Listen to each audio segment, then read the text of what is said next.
Jordan Brand continues to expand its low-top lineup with the upcoming Air Jordan 1 Low Neutral Gray Black Infrared 23, expected to release in the first half of 2026. This pair delivers a clean and familiar look that stays true to classic Jordan heritage while remaining easy to wear for everyday rotation.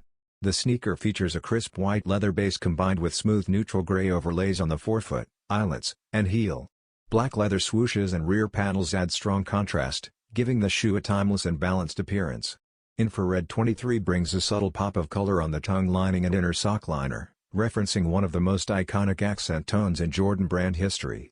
The low-cut silhouette offers comfort and versatility, making it suitable for casual wear or light activity. Classic branding details like the Jumpman on the tongue, Wings logo on the heel, and a two-tone outsole complete the design. Expect this release at select retailers and Nike.com in early 2026.